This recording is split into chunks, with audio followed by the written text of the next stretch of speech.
امریکہ کا روس کی 2 بڑی آئل کمپنیوں پر پابندیاں لگانے کا اعلان۔ یہ اشارہ ہے کہ ہم آگے کیا کرنے جا رہے ہیں، یوکرین پر قبضہ نہیں کرنے دیں گے۔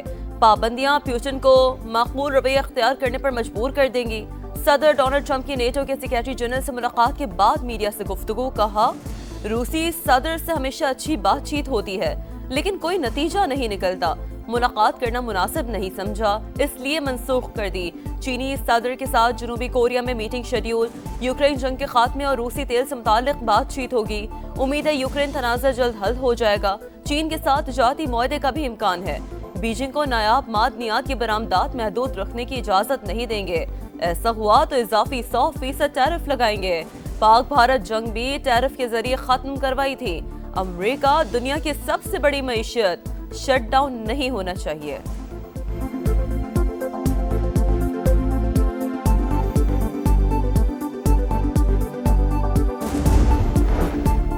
ریاست کے خلاف ہتھیار اٹھانے والوں پر زمین تنگ کر دی جائے گی۔ انتہا پسندوں غیر قانونی مقیم افراد کے لیے کوئی جگہ نہیں۔ پنجاب حکومت کا 2 ٹوک اعلان۔ وزیر اعلیٰ مریم نواز کی زیر صدارت اجلاس میں بڑے فیصلے۔ صوبے کو غیر قانونی اسلحے سے پاک کیا جائے گا۔ غیر قانونی اجتماعات یا بازار بند کرانے والوں پر دہشت گردی ایکٹ لگایا جائے گا۔ سوشل میڈیا پر شر پسندی کے خلاف زیرو ٹالرنس۔ نفرت انگیز مواد پھیلانے پر پیکا ایکٹ کے تحت مقدمات درج ہوں گے۔ انتہا پسند جتھوں کے اشتہارات، تصاویر اور پلے کارڈز پر مکمل پابندی۔ حکام کے مطابق کامبنگ آپریشنز کسی فرقے یا عقیدے کے خلاف نہیں، انتہا پسند ذہنیت کے خلاف ہیں۔ امن کمیٹیوں کو فوری، مؤثر اور مزید فعال بنایا جائے گا۔ ڈالا کلچر، مافیا اور بدمعاشوں کو کسی صورت برداشت نہیں کیا جائے گا۔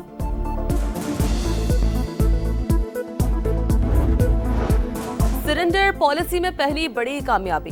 شکارپور میں کچے کے 70 سے زائد ڈاکو قومی دھارے میں شامل۔ سرنڈر کرتے ہوئے ہتھیار جمع کرا دیے، 14 کے سروں پر لاکھوں روپے کا انعام تھا۔ وزیر داخلہ سندھ کا کہنا ہے سرنڈر کرنے والوں کو پرامن شہری بننے کا موقع دیا جائے گا۔ ڈاکوؤں کے اہل خانوں اور قانونی جائیدادوں کا تحفظ یقینی بنایا جائے گا۔ بے نظیر انکم سپورٹ پروگرام یا نئی اسکیمز کے تحت مالی مدد بھی دی جائے گی۔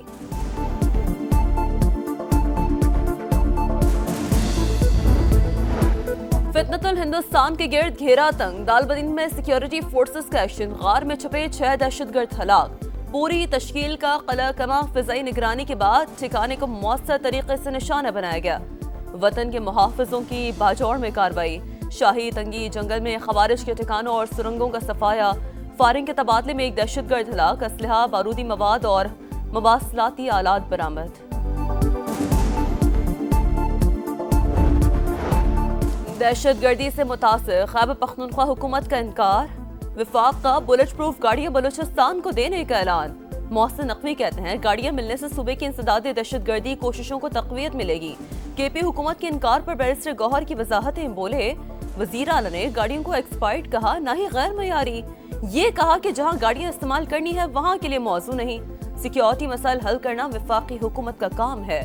حکومت اور اسٹیبلشمنٹ سے بیک ڈور رابطوں کی تردید، کہا 26 نومبر سے متعلق بانی نے کوئی اعلان نہیں کیا۔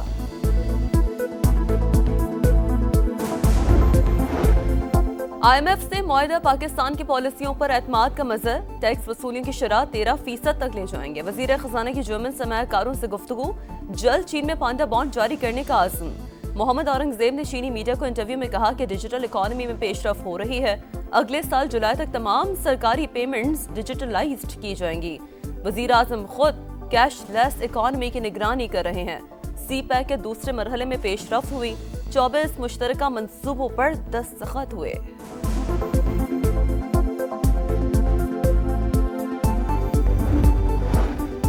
دو روزہ ریجنل ٹرانسپورٹ منسٹرز کانفرنس آج سے اسلام آباد میں شروع ہوگی۔ وزیر اعظم شہباز شریف افتتاحی سیشن کے مہمان خصوصی۔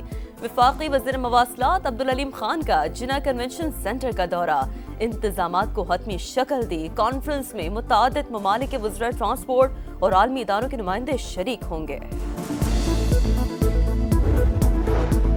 پنجاب سے گندم کی نقل و حمل پر پابندی، خیبر پختونخوا سندھ کے وزراء اعلیٰ کی تنقید۔ اقدام آئین کی خلاف ورزی قرار، سہیل آفریدی نے پنجاب حکومت کو خط لکھنے کی ہدایت کر دی، کہا سیاسی اختلافات کی آڑ میں عوام کے ساتھ زیادتی کی جا رہی ہے، پابندی فوری ختم کرنے کا مطالبہ۔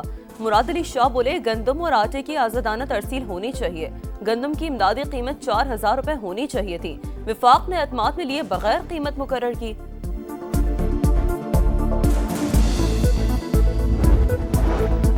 سازش کے تحت سندھ سے سرمایہ کاری منتقل کی گئی، کئی صنعت کار چلے گئے، شرجیل انعام میمن کا الزام، بولے اگر کراچی اتنا گندا ہے تو روزانہ ہزاروں لوگ یہاں روزگار کے لیے کیوں آتے ہیں؟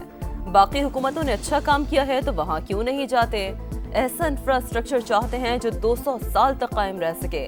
سینئر وزیر نے صوبائی حکومت کے منصوبے بھی گنوا دیے۔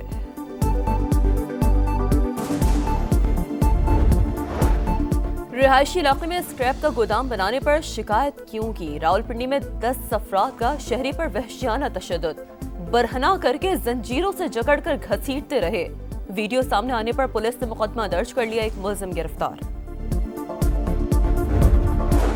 کراچی کے نیٹی جیٹی پل پر مبینہ پولیس مقابلہ، فائرنگ کے تبادلے میں 2 ملزمان ہلاک، حکام کے مطابق دونوں ڈاکو ڈبل کیبن گاڑی روک کر لوٹ مار کر رہے تھے، پولیس کے آنے پر فائرنگ کر دی۔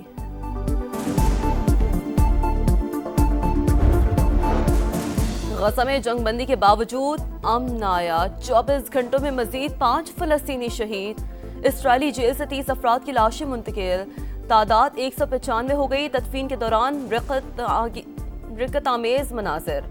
اسرائیلی امداد کی فراہمی یقینی بنانے، فلسطینیوں کی بنیادی ضروریات کو پورا کرے، عالمی عدالت کے مطابق صہیونی ریاست ثابت نہیں کر سکی کہ اونروا کے ارکان حماس کے کارکن تھے، جنگ میں بھوک کو ہتھیار کے طور پر استعمال نہیں کیا جا سکتا۔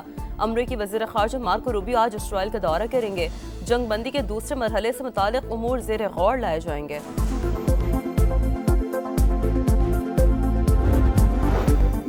اسرائیل مسئلہ فلسطین کے 2 ریاستی حل میں رکاوٹیں ڈالنے لگا، صہیونی پارلیمنٹ نے مغربی کنارے کے الحاق سے متعلق ابتدائی بل منظور کر لیا، سعودی عرب، قطر اور اردن کی مذمت، اقدام عالمی قوانین کی خلاف ورزی قرار، جنگ بندی معاہدے کی کامیابی کے خواہش مند ہے، اسرائیل اپنی ذمہ داریوں سے بچنے کی کوشش کر رہا ہے، حماس کا امریکہ سے اسرائیل پر دباؤ ڈالنے کا مطالبہ۔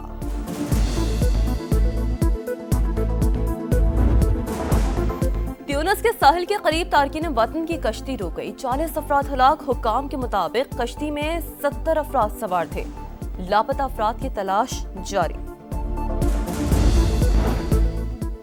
شیخ صالح بن فوزان سعودی عرب کے نئے مفتی اعظم مقرر، سینئر علماء کونسل کے چیئرمین بھی ہوں گے، خادم حرمین شریفین شاہ سلمان بن عبدالعزیز نے فرمان جاری کر دیا۔ اور جیل کی سلاخیں، شوہر کی جدائی، بیٹے اور بیٹی کی المناک موت، عوام کی حکمرانی کے لیے بے پناہ قربانیاں دینے والی بیگم نصرت بھٹو کو دنیا چھوڑے 14 برس بیت گئے، مادر جمہوریت آج بھی پاکستانی خواتین کے لیے مشعل راہ ہیں۔